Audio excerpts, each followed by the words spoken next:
So straight into it. Today we're actually going to do something slightly different. I'm going to tweak a little bit, and there's good logic behind this. This is sort of the way I would start my trading year now. Yes, warranted, it is February, but to sort of bring you up to speed, I've actually been away for the last couple of weeks. So it's a good time for me to take this opportunity and show you how I come back into the market, how I can kind of get a really good understanding and grasp of where the markets are at. So today's going to be very much rather than a charty focused type stream. It's actually maybe a little bit more of a top-down type approach, and it's crucial that you get into the habit of taking this approach with your trading, not because it's the holy grail or anything, but because at the moment, if you look at a success of a lot of the traders, they're very in tune with the fundamental landscape of the market. In other words, they know where the pinch points are. Okay, what I mean by a pinch point is that if we were to take, for example, the consensus view of the market at the moment from a fundamental perspective, it's that we're going to see a solid rebound in PMIs, manufacturing and services this year. As such, we're seeing the markets position themselves off of that consensus expectation. Now, very good traders know this. They're aware of this consensus expectation. They're aware of this pricing, and as a result, if we had something counter to that, they then know how to sort of maneuver themselves and take advantage of that mispricing in the market. So that's what we're going to focus on today. We're going to bring out the real key macro themes. I'm going to show you a couple of really interesting charts, just kind of give you a little bit of a different approach to the markets, which would be the macroeconomic approach. Okay. So this is where we're going to go. I'm gonna sort of bring you up to speed with three of the most relevant macro themes. Okay, it's the three themes that if anyone ever asks me what do I need to know about macroeconomics, it's these three things: one, central bank policy; two, the PMIs; and three, GDP. Now, don't get me wrong, I'm going to give you a really oversimplified understanding of it, but from the couple of charts I'm going to show you, from that perspective, you should have enough in your armory to have a very good macro understanding of what's going on in the markets. Okay, and then what we're going to do is we're going to discuss the trading themes. Okay, so obviously as a trader, it's very crucial that you're aware of what the key trading themes are in a market. Reason being, again, is because the markets price themselves off of this. So if we're for example, right now there's a real fear that this coronavirus is going to have an impact on growth, global growth and inflation. Hence, bonds are where they are and the yields are trading very low. So if all of a sudden it comes out and there's real good drive, real good growth metrics coming out, the data is really positive. Okay, we could see very aggressive unwinding in in the bond markets, and that's why we're aware of these themes, because in the event that something comes counter to that pricing, they give us relatively easy opportunities. Okay, so let's get into it. And the first thing I'm going to start off with is the central banks. And I'm not going to necessarily cover every central bank. So just let's go with it, and we can kind of have quite a fun little session here. Okay, so in fact, before we go through the central banks, let's start with the PMIs. Now, the reason being, again, if you cast your mind back to the end of last year, there was this real, sort of market consensus that we are going to now see, or we've seen the trough in global manufacturing, and obviously for most of last year we were sort of trending down, and we were seeing, PMIs below 50, which is regarded as contractionary. Now, what you've got here is the big three. Okay, if ever you're uncertain which countries to look at, it's very simple. You've only really got three countries in the world, or three zones in the world. The first being the United States, which is the largest country in the world. You've then got China, which is the second largest economy in the world. And then you've got the Eurozone, which effectively makes up the third largest zone in the world. So between those three, you're pretty much making up almost 65-70% of global growth, global GDP, global everything. Okay, so if you know what's going on in those three, you've got a very good grasp of the global context of the economy of the world. Now, what we're looking at here is just pure PMIs. Okay, so it's manufacturing only. Now, what we can see is for most of last year, in fact, late 18, we saw that downtrend in PMIs. The US is in the green, Eurozone is in the orange, and China's in the purple. Now, what we can see is that there's been a real downtrend in PMI in the US, a real downtrend in Europe, and obviously a downtrend in China, which kind of rebounded at the start of last year, but since has started to roll back over. Now, that's the first chart we look at. Now, again, the reason the markets are starting to get positive is because we've seen potentially a trough in the US. We've seen potentially a trough in Europe, and it's starting to rebound. So that's the rebound that the markets are pricing in. They're starting to get this idea that that we're actually starting to see growth again in manufacturing. Now, the same can be said for obviously the services. Okay.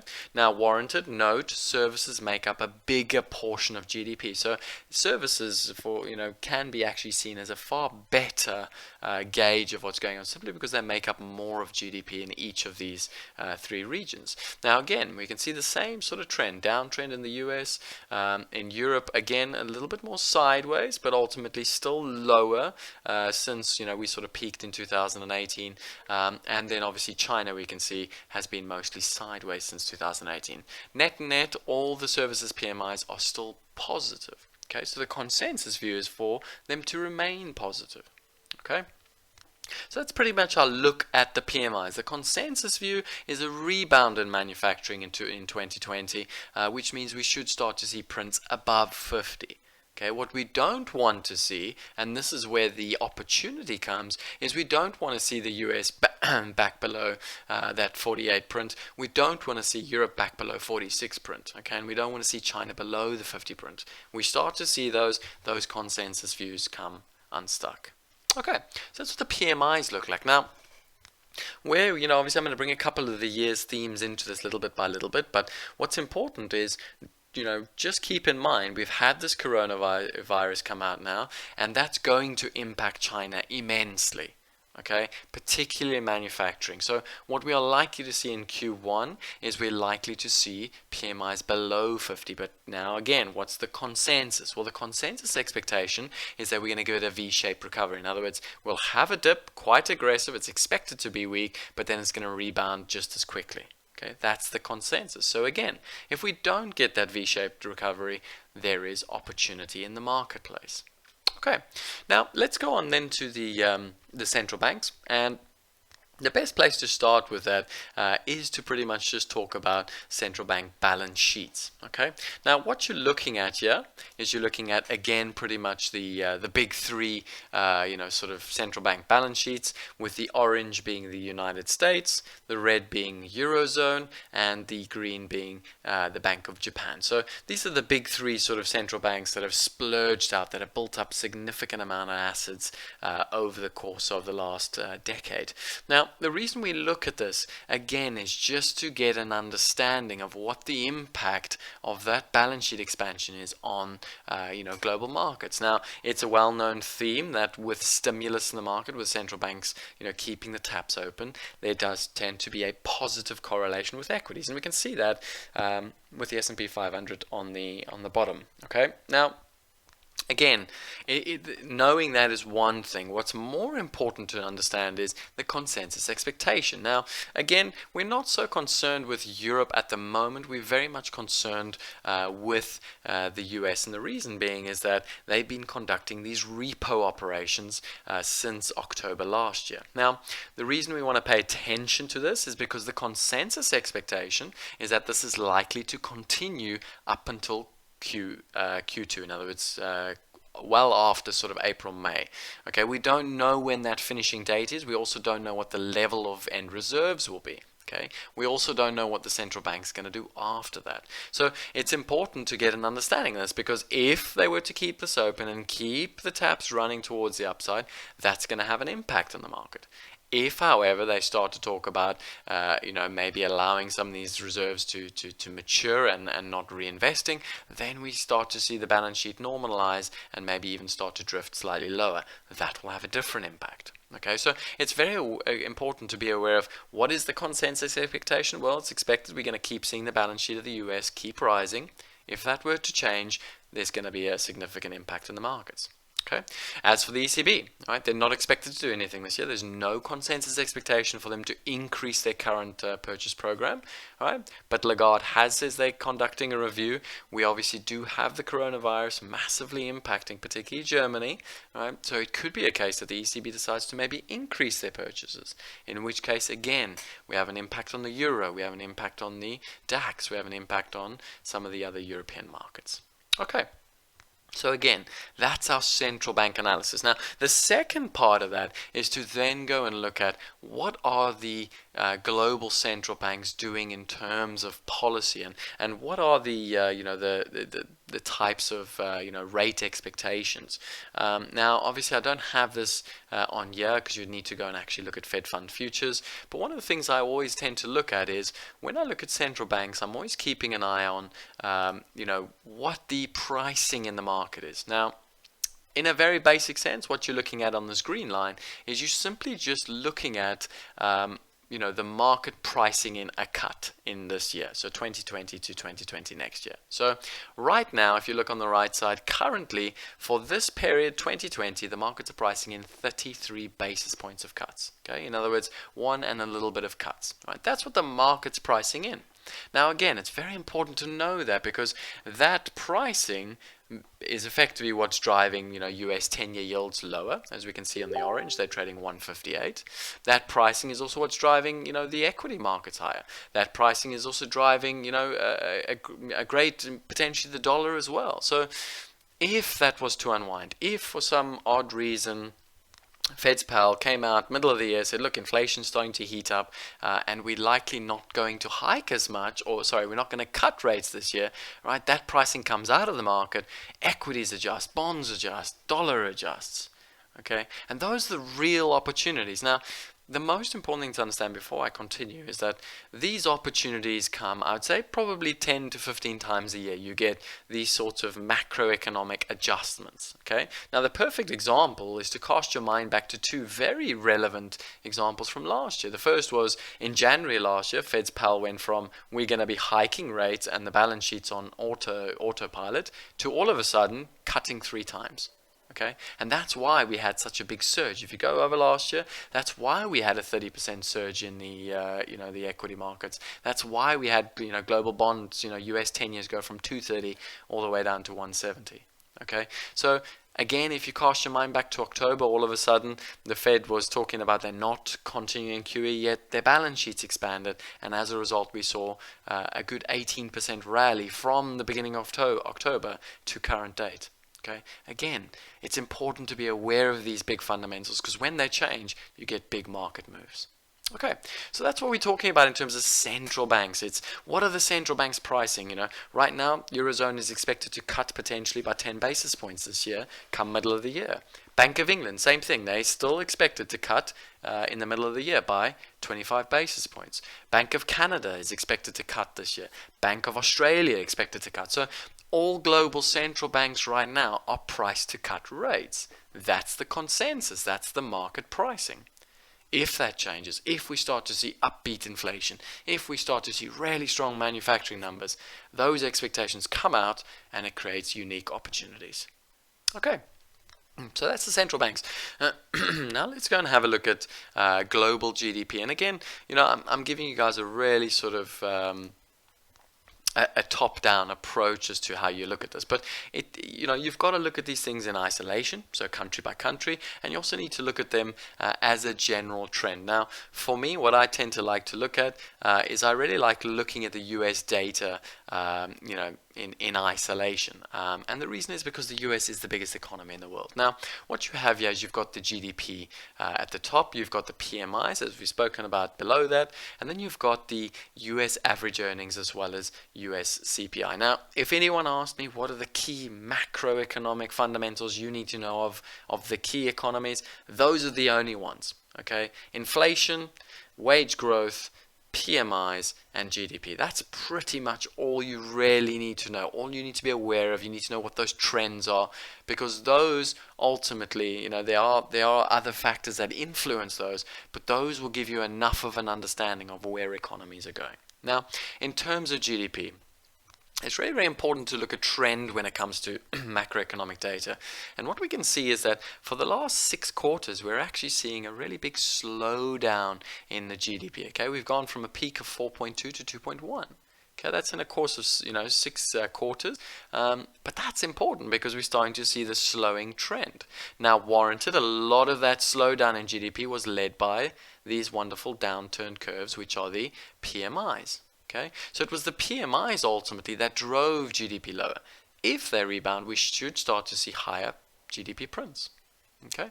Equally, let's look at how the consumer is faring. Okay, inflation and wage growth; those are very much consumer-driven indications, and we can see that 2018, 2019, we actually saw both average earnings as well as PCE drop off. In other words, the peak of wage growth came already end of 2018, start of 2019, as well as the peak in inflation, in core consumer inflation, which is what the US PCE is.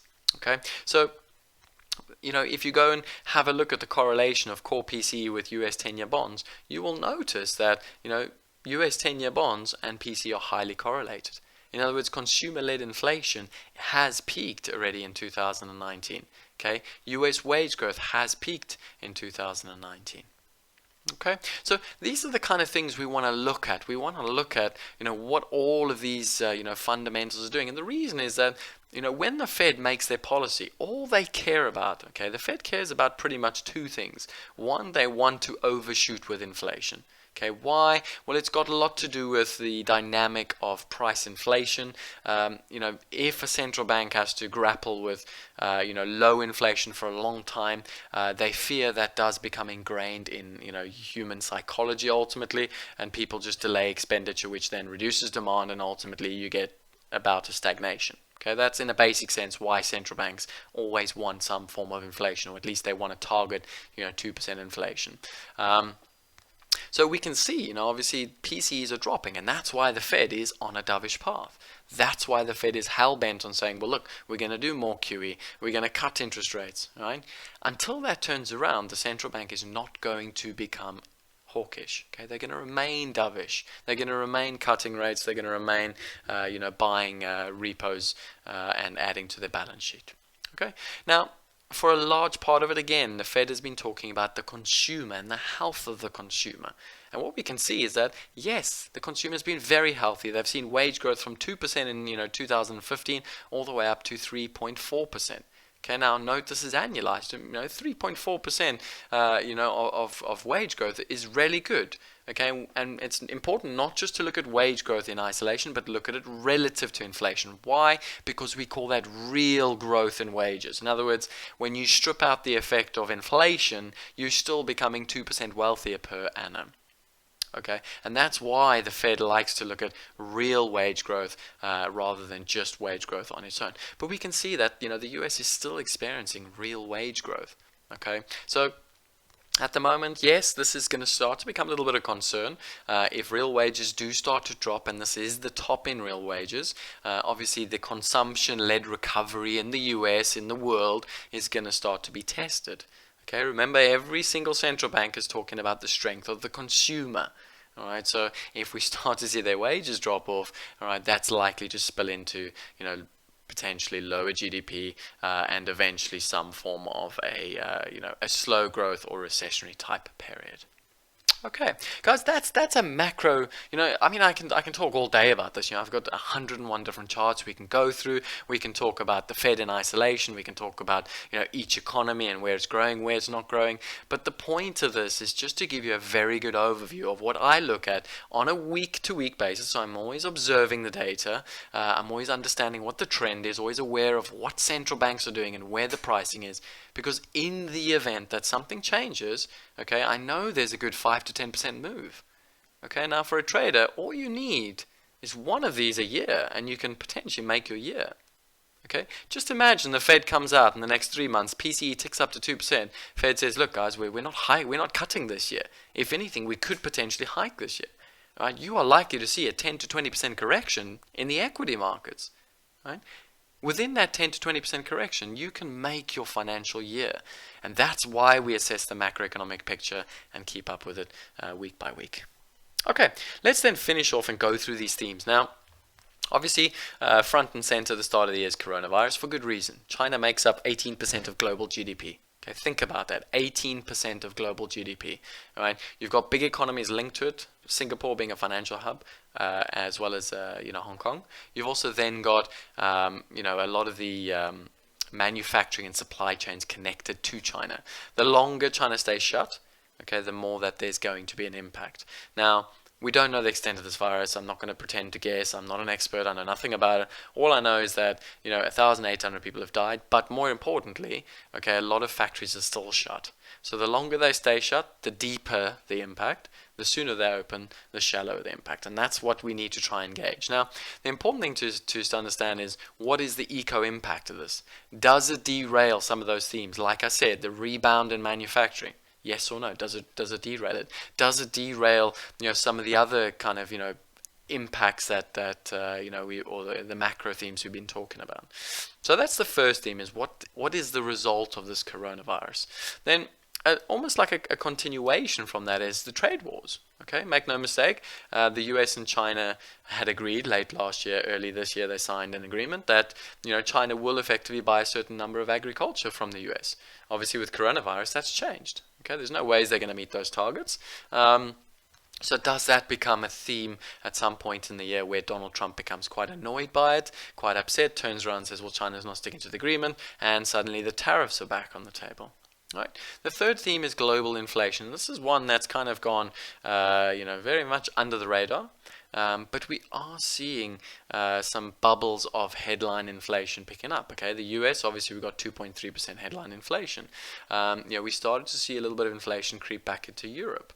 All right, so keep an eye on this. Does global inflation become a theme this year? Now, make no mistake. Okay, we've not seen inflation. I've never seen inflation in my career over the last 10 years. Okay, so a global inflation rebound would have serious ramifications for markets, okay, particularly the bond markets. And then the last theme is central banks. Okay, all central banks right now are effectively in cutting mode. They're all looking to lower interest rates further. Some of them can't really lower much further. But in essence, we've got a real dovish central bank theme across the world, including the emerging markets now. Okay, even emerging markets are now starting to cut rates. Now, that means something for the market. That means they're creating stimulus. They're trying to make sure they can maintain, the current cycle. But what happens if they fail to maintain that cycle? What happens if they start cutting more aggressively? Okay, if you go back to 2001, the Fed panicked cut 50 basis points, and that ultimately led to I'm not quite sure, I think it was an 18 or 20% correction. Okay, so that led to the equity markets correcting because of a panic rate cut. So what are the implications of central bank policy this year? Okay, and that's important to understand, because these four themes in their own are going to play a massive part in 2020, and you need to be prepared to execute upon all of these. Okay, guys, so that's pretty much a wrap for this week, and that is the answer to my question of what are my views for 2020. Now, it's important, if you have any questions, do feel free to email me.